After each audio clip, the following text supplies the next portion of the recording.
to Live Parkinson's, Live an Exceptional Life. I'm your host, Chris Custenbotter, and I've been living an exceptional life with Parkinson's for the past 15 years. The mission of this podcast is to help as many people as possible living with Parkinson's to lead a great quality of life. Today's topic is Parkinson's Hidden Battles, Addressing Non-Motor Symptoms for Better Living. Parkinson's can feel like a constant fight, and while the motor symptoms are often the focus, the non-motor symptoms can be just as debilitating. But what if I told you that understanding and addressing these hidden battles, from sleep to mood to sensory changes, could unlock a significant improvement in your daily life? Join us as we explore how to control our non-motor symptoms and live a better life with Parkinson's. Now, one thing I've learned living with Parkinson's for 15 years is that each day can bring different challenges: balance issues, tremor, walking problems. But in addition to these motor symptoms, a number of non-motor symptoms that I've experienced, including sleep issues, fatigue, anxiety, and cognitive changes, have all had a negative impact on my quality of life. So in this episode, I want to share with you tips and strategies I've learned personally and from others on dealing with the non-motor symptoms to live your best life with Parkinson's. Now, I'll also be sharing expert advice on strategies to help you manage your non-motor symptoms. Now, before we dive into today's episode, I want to remind you that if you're looking for expert advice on building a strong Parkinson's care team, check out my Building Your Parkinson's Care Team resource guide and workbook, and you can find it at liveparkinsons.com or on my Ko-fi shop at kofi.com/liveparkinsons. And if you'd like to support the podcast to help keep it running, visit my Ko-fi page at kofi.com/liveparkinsons. And thank you for your support. All right, let's take a look at what we'll be discussing in this episode. We're going to lead it off with defining what non-motor symptoms are and how they affect our quality of life. Then we'll transition to the different categories of motor symptoms that you may experience. Now remember, Parkinson's is often referred to as a boutique disease, meaning while a number of symptoms are common between everyone, each person will experience a variety of symptoms that may be different from someone else. So everyone's journey is going to be different. Then it's time to look at each category of non-motor symptoms in detail and give you specific, actionable strategies to manage each one as you live your best life with Parkinson's. After this, we'll transition into why recognizing these non-motor symptoms matter, and then close it out with resources that you can use to manage your non-motor symptoms. Now, let me ask you a question. What are your most bothersome non-motor symptoms, and how do they affect you on a daily basis? Now, I'd love to hear your thoughts, and you can either hit the text me in the podcast description or drop me an email at cacusty@liveparkinsons.com. Now, my top three, starting with number one, are sleep issues, followed closely by cognitive issues, memory and organizing, and fatigue. So what are non-motor symptoms? Why do we get them? Then how do they affect us? All right, let's break down the question into different parts. And we'll start off with what are non-motor symptoms in Parkinson's? Non-motor symptoms in Parkinson's encompass a wide array of symptoms that do not primarily affect your movement. According to the article Parkinson's Disease by the Cleveland Clinic, they state that in years past, experts believed non-motor symptoms were risk factors for this disease when seen before motor symptoms. However, there is a growing amount of evidence that these symptoms can appear in the earliest stages of this disease. That means these symptoms might be warning signs that start years or even decades before motor symptoms. They note that non-motor symptoms with potential warning symptoms include autonomic nervous system symptoms. Those are the ones that you don't consciously control, and include orthostatic hypertension or low blood pressure when standing up, constipation, urinary incontinence, and sexual dysfunction, depression, loss of sense of smell or anosmia, sleep problems, including rapid eye movement, behavior disorder, restless leg syndrome, and then trouble thinking and focusing.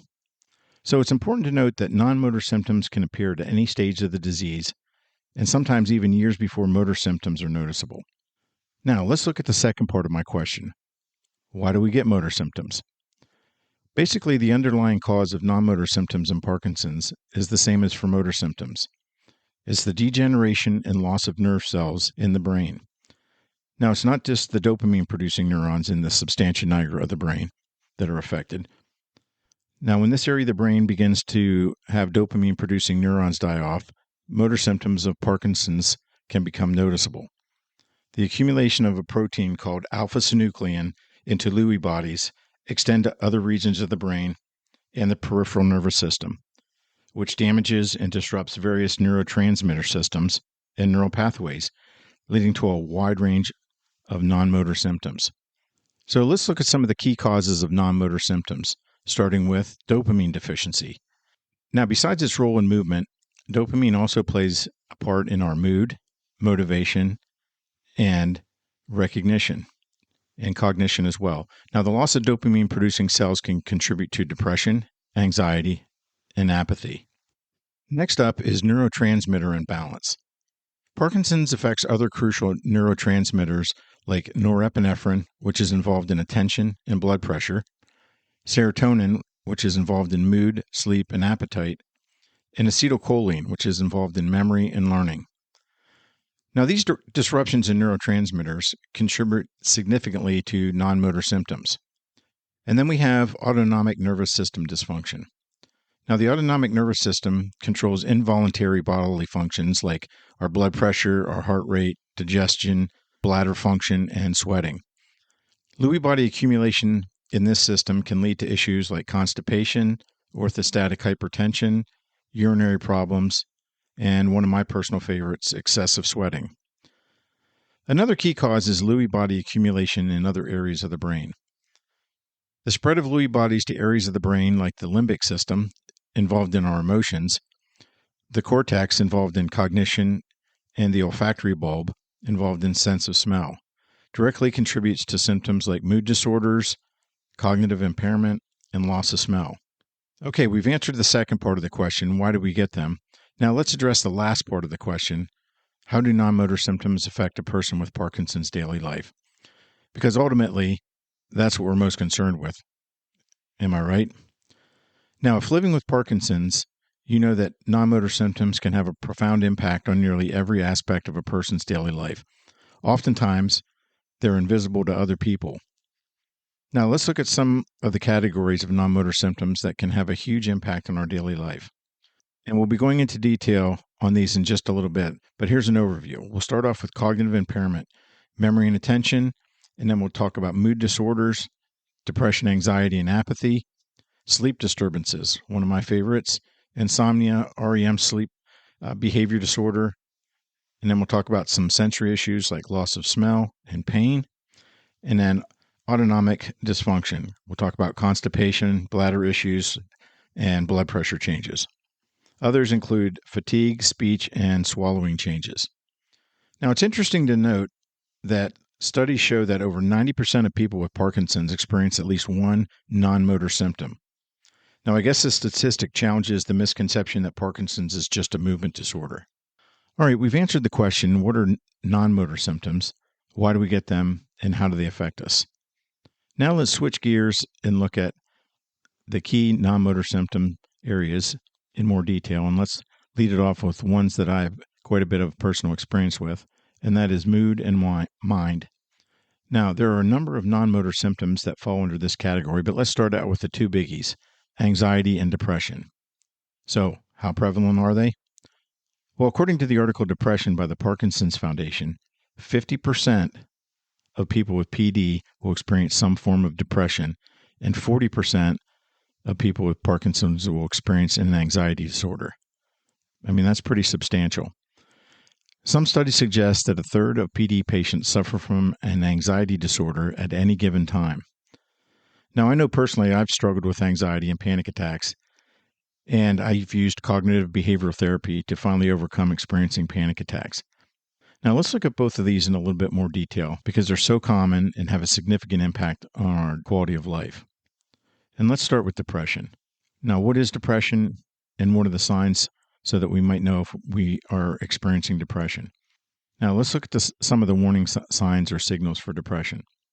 Now, I did want to mention that it's important to recognize that depression in Parkinson's, it's not simply a reaction to the challenges of living with a chronic illness. It's often the direct consequence of the same underlying brain changes that cause the Parkinson's motor symptoms. The degeneration of dopamine, serotonin, and norepinephrine cells can directly impact mood regulation. Okay, now let's look at some of the common signs of depression in people with Parkinson's. Now, we want to start out with emotional and psychological symptoms, and these include persistent sadness or low mood, and that could include a feeling of being down, tearful, and empty, and that can last for most of a day, nearly every day for at least 2 weeks. Loss of interest or pleasure, a lack of enjoyment in activities that you once enjoyed, like your hobbies, social interactions with friends and family. Feelings of guilt, worthlessness, or hopelessness. Negative self-perception and a bleak outlook of the future. So, in a sense, you have nothing to look forward to. Self-criticism, judging yourself and focusing on your personal failures. Anxiety and worry, excessive nervousness, fear, unease, which can manifest as panic attacks. Yes, I've been in that position before, and it's really not a great place to be. Irritability or agitation, feeling easily frustrated or on edge. Thoughts of death or suicide. Now, it's important to note that this requires immediate medical attention. So if you know someone showing this sign, get them the medical and psychological help they need immediately. Then there are also physical and behavioral symptoms. There's changes in appetite or weight. So you can have either significant weight loss or weight gain without trying, or noticeable weight gain. Sleep disturbances, difficulty falling or staying asleep, or sleeping too much, or early morning awakening is also common. Fatigue and loss of energy, and slowed thinking and concentration are a few others. Now, I don't know if you notice, but my guess is most or every time you go to see the neurologist or movement disorder specialist, if you notice, a lot of times they give you a questionnaire, and a number of questions relate to these symptoms of depression. And the scores from these questions help them identify if you are experiencing depression so that you can get the help you need to treat the underlying depression.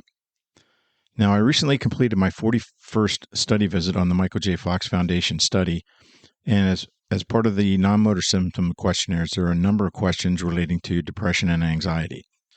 So they're trying to collect additional data on prevalence of depression as a non-motor symptom.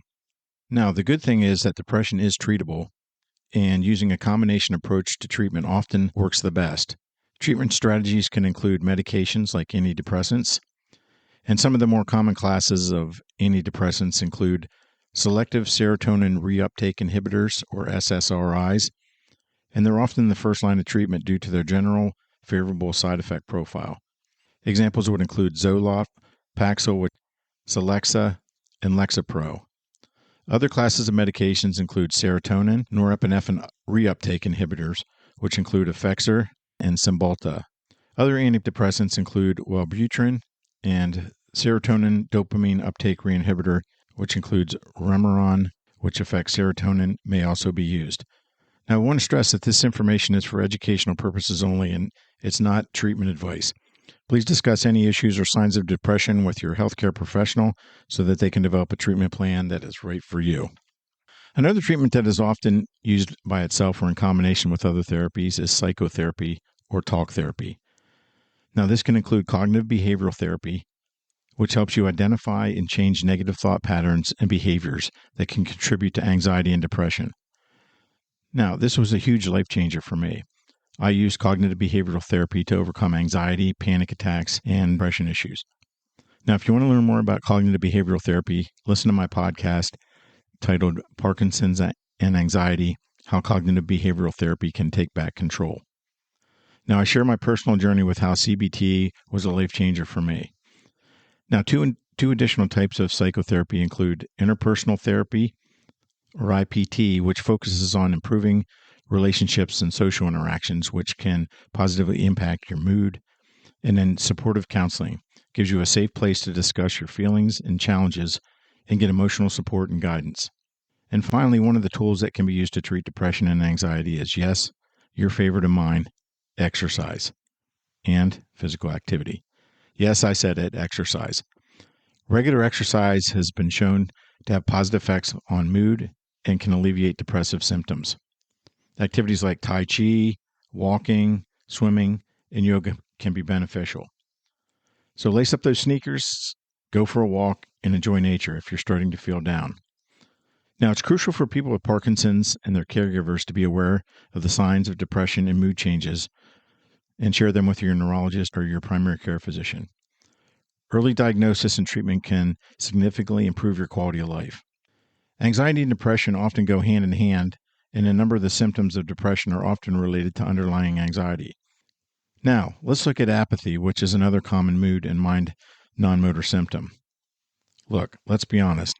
We all feel apathy probably at one point, especially when we don't want to do something. Like for me, it would be if someone said, let's go to the opera. Now, I'm not against the opera, but it's just not for me. Just like shopping. When my wife says, hey, let's go to the stores on the way home, I get very apathetic and don't want to do it. Now, she learned just to go on her own, which, number one, she enjoys more, especially with me whining about going shopping. But what is apathy in Parkinson's? Apathy in Parkinson's is characterized by a lack of motivation, interest, and enthusiasm for activities that you once enjoyed.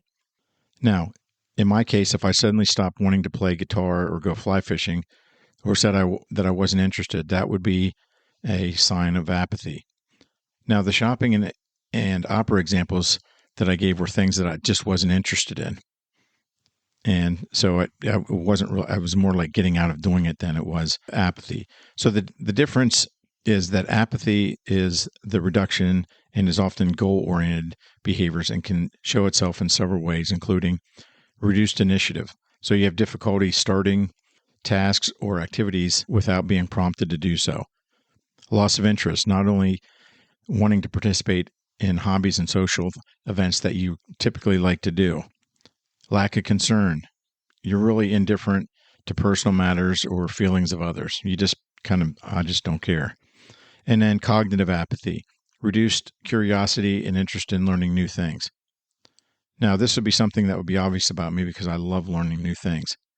So people with apathy may appear passive, withdrawn, and less engaged in their daily activities. They might spend more time doing nothing or engaging in passive activities like just wanting to watch TV. Now, if you notice a friend or family member who is showing these signs, it's important to let your doctor know so that they can develop a treatment plan to help them. All right, let's move on now to our next category of non-motor symptoms, which is sleep and senses. And let's lead it off with common sleep disorders, because a large percentage, 75% of people with Parkinson's, experience sleep-related symptoms. According to the article, studies show multiple sleep problems are common in early Parkinson's by the Parkinson's Foundation. Sleep issues can have a huge impact on the quality of life.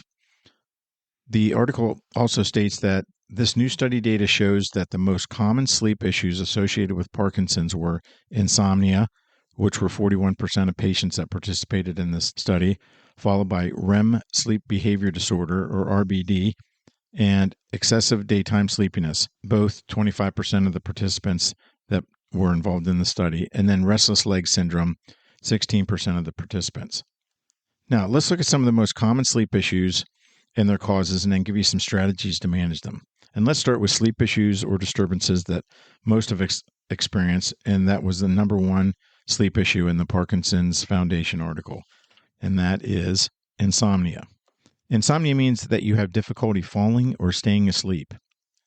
Now, some causes of insomnia are Parkinson's-related brain changes, like affecting serotonin levels, tremor, pain, difficulty turning in bed, and vivid dreams, which can often be caused by medication.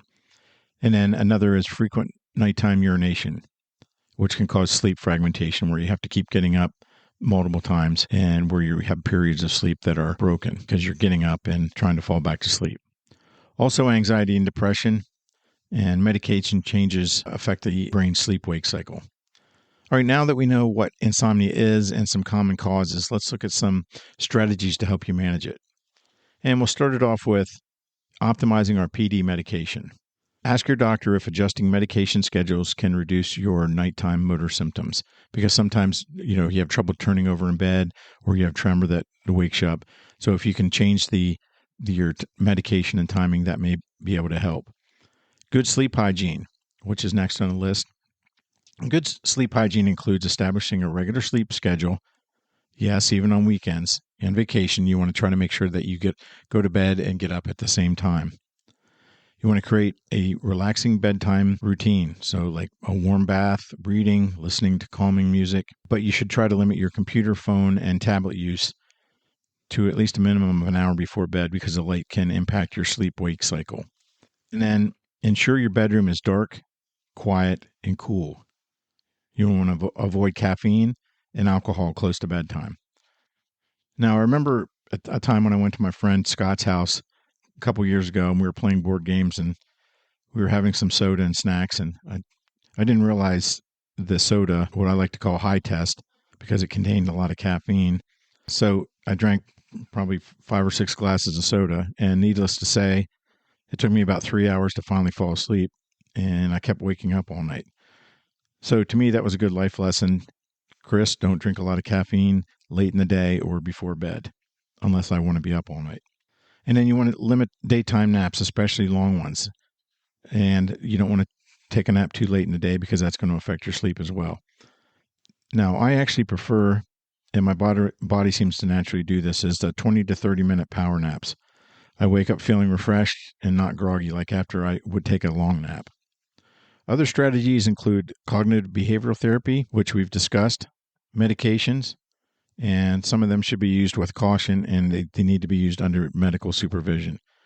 Sleep aids, short-term use of medications, but then there's potential side effects depending on how they're used, and you should make sure that you review those with your doctor as well.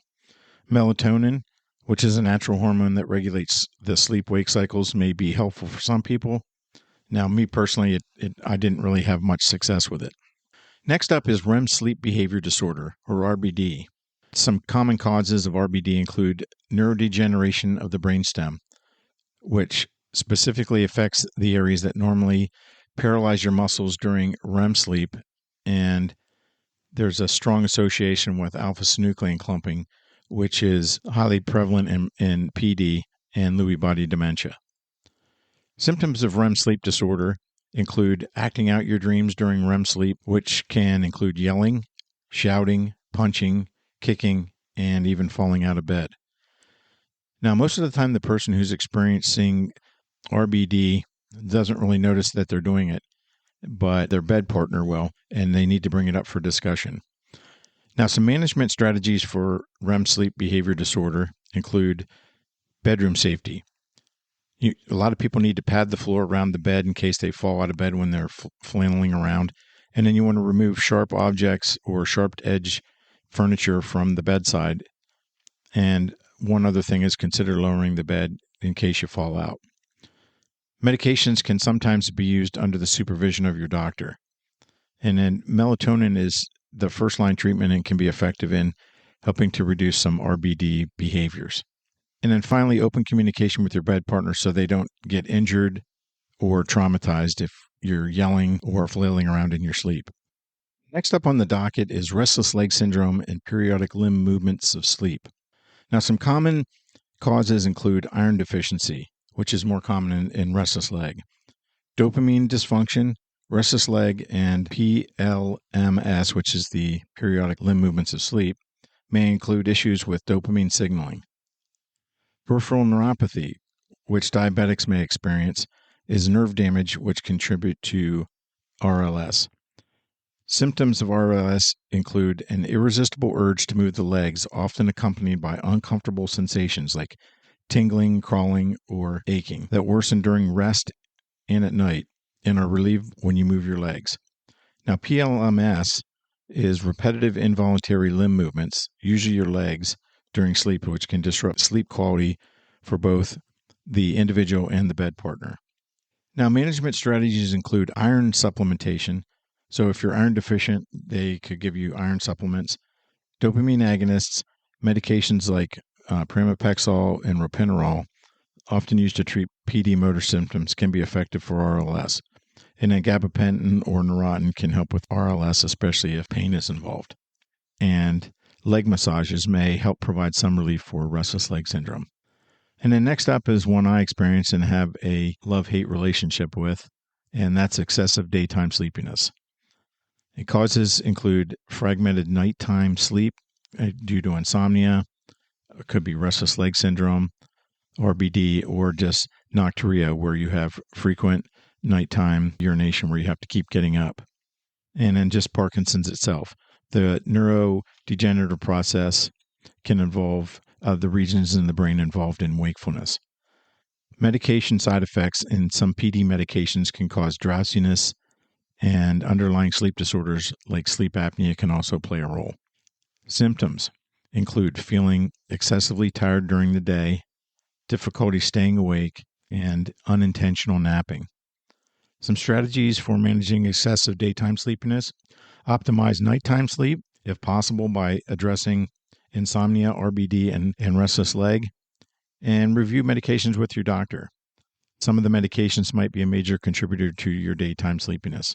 And then you want to schedule short and what I like to call power naps, which are the 20 to 30 minute type, and then maintaining a good, consistent sleep schedule. And then rule out any other underlying conditions like sleep apnea or medical issues. Now, I've had problems with excessive daytime sleepiness when I was taking a dopamine agonist.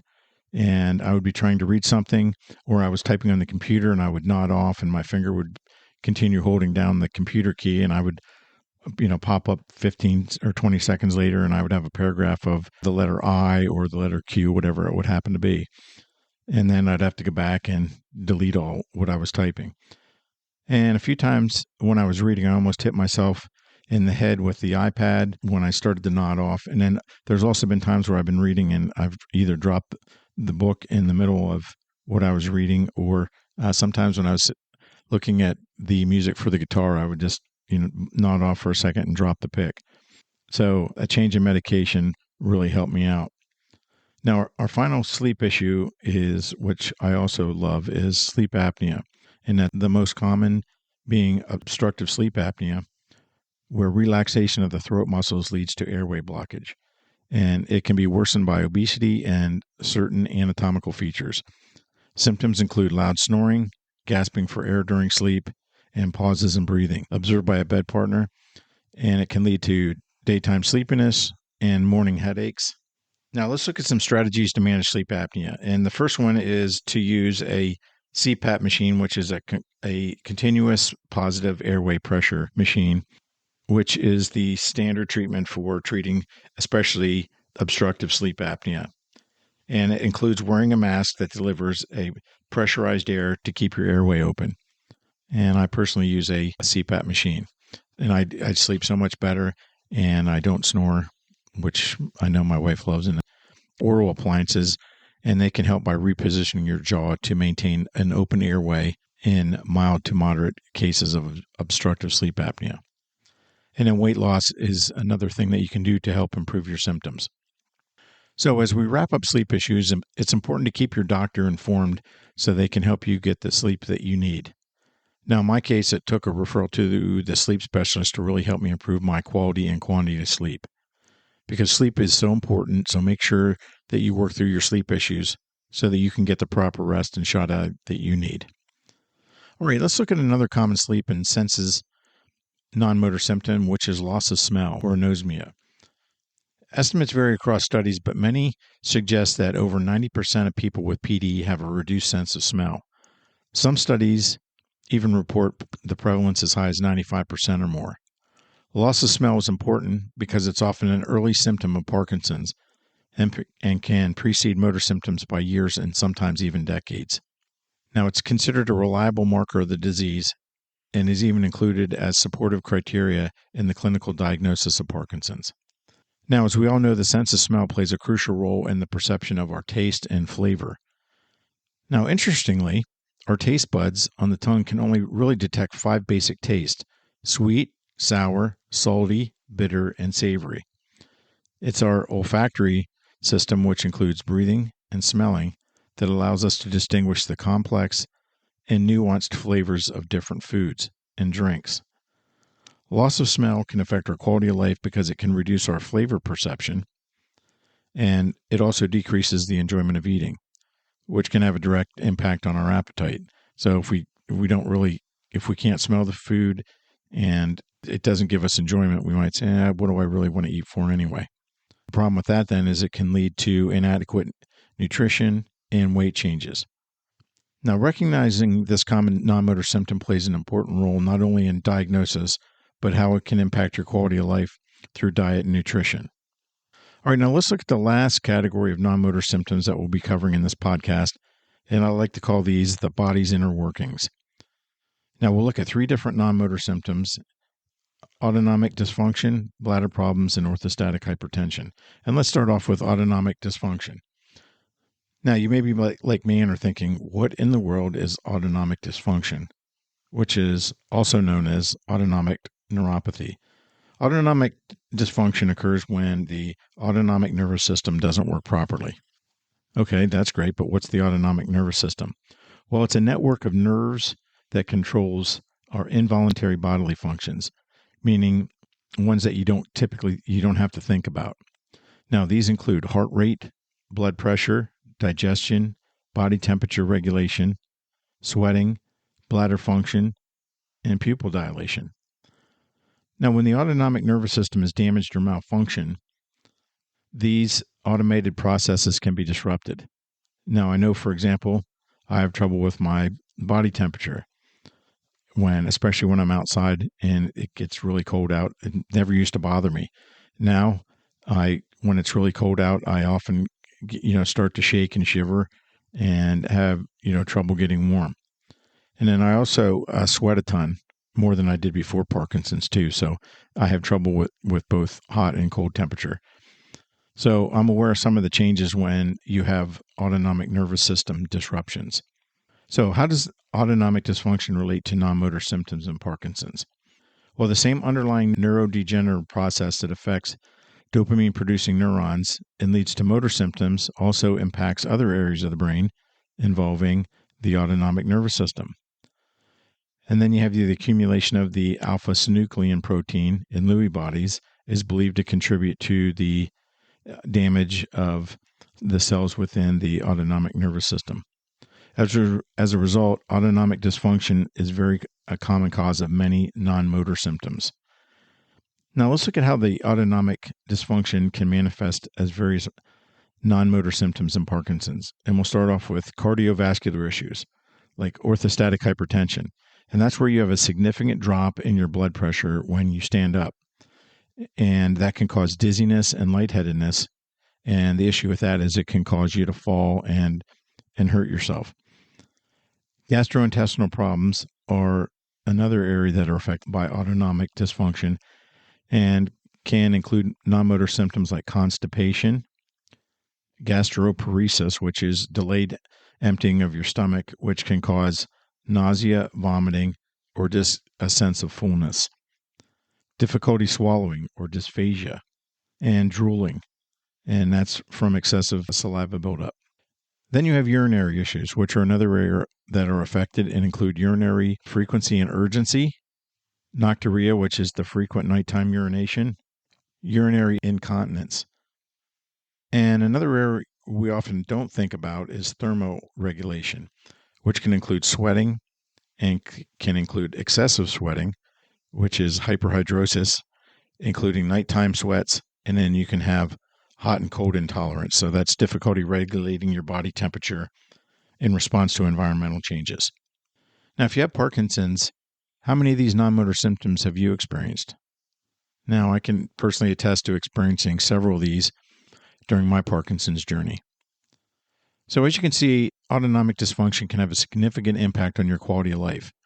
That's why it's so important to let your doctor know if you're experiencing any of these non-motor symptoms so they can help you get the treatment you need to manage them so that you can live your best life. All right. Those are the 3 categories of non-motor symptoms that we wanted to discuss, and that was mood and mind, sleep and senses, and the body's inner workings. Now, let's touch on why recognizing non-motor symptoms really matters in your Parkinson's journey. First, letting your doctor know about your non-motor symptoms can improve the management and treatment of the symptoms, because if they don't know about it, they can't treat it. And sometimes non-motor symptoms can be an early indicator of PD. So by recognizing these early signs, that can lead to an earlier diagnosis, which can then lead to earlier treatment intervention. Also, it allows for targeted treatment. We often take dopaminergic medications for our motor symptoms because they're effective. Non-motor symptoms, however, may require a different approach based on the specific non-motor symptom. For example, antidepressants would be used for depression and anxiety, sleep aids for insomnia, and then there are certain other medications that are used for autonomic dysfunction. Finally, your doctor can make medication adjustments because some PD medications can exacerbate non-motor symptoms. And then another reason to inform your doctor is because of the impact non-motor symptoms can have on your quality of life. Because sometimes non-motor symptoms like fatigue, pain, depression and anxiety, and cognitive issues can be more debilitating and impact your quality of life more than the motor symptoms that you experience. So when you let your doctor know about these non-motor symptoms, they can actively manage them and help you live your best life by helping you maintain your independence, social interaction. If left untreated, can lead to social isolation, and then finally allow you to enjoy your life by not having motor symptoms affect your daily life and activities. So be your own advocate along with your caregiver to share these hidden battles with your doctor so that they can help you manage the non-motor symptoms and you can continue to do the things that you enjoy. So as we wrap up our discussion on non-motor symptoms, one of the first things I want to reinforce is to keep a positive outlook because non-motor symptoms are challenging, but they can be managed. Now, as a call to action, I would encourage you to learn more about your specific non-motor symptoms so that you can share them with your caregiver and your healthcare professional to get the treatment you need to live your best life. And I wanted to provide you with some resources for learning more about non-motor symptoms and their treatments. Now, I recommend visiting the following websites: the Parkinson's Foundation at parkinsons.org, the Michael J. Fox Foundation, and that's michaeljfox.org, the Davis Phinney Foundation at Davis Phinney, and that's PHINNEY Foundation.org, and then the American Parkinson's Disease Association, the APDA.org. And then myparkinsonsteam.com offers insights into 7 common non-motor symptoms along with treatment options. And then finally, Frontiers in Neurology has as a research collection exploring, diagnosing, and treating both motor and non-motor symptoms. So all those would be good resources. And that brings us to a close of another important conversation here on the podcast. Now, we've journeyed beyond the tremor today, shining the light on the hidden world of non-motor symptoms in Parkinson's. Now, I hope this discussion has empowered you to recognize the importance of sharing these non-motor symptoms with your healthcare provider. And also understand that you're not alone in this journey. Your journey with Parkinson's is unique, and staying informed and proactive is key to navigating its complexities. That's why I encourage you to take the next step in understanding and support. And you can do this by heading over to liveparkinsons.com. There you can easily subscribe to the free monthly newsletter, which is packed with the latest insights, practical tips, and inspiring stories to help you live your best life with Parkinson's. And while you're on the site, be sure to explore the free resources and articles designed to give you actionable information and support. And then next, if you're ready to take a more active role in building a strong and effective care network, I highly recommend getting your copy of our Building Your Care Team Resource Guide and Workbook. This comprehensive tool was designed to empower you to identify the right professionals, ask the right questions, and ultimately improve your quality of care and support system. You'll find a direct link to this valuable resource at liveparkinsons.com. And then finally, if you find the information and support we provide through this podcast and want to help us continue bringing important conversations, consider supporting the podcast through our Ko-fi page, which is kofi.com/liveparkinsons. And thanks again for joining us today. Remember, understanding and addressing all aspects of Parkinson's, both visible and hidden, is essential for living a more improved life. So until next time, stay healthy, stay strong, and live your best life with Parkinson's. And again, thanks for joining. I really appreciate it.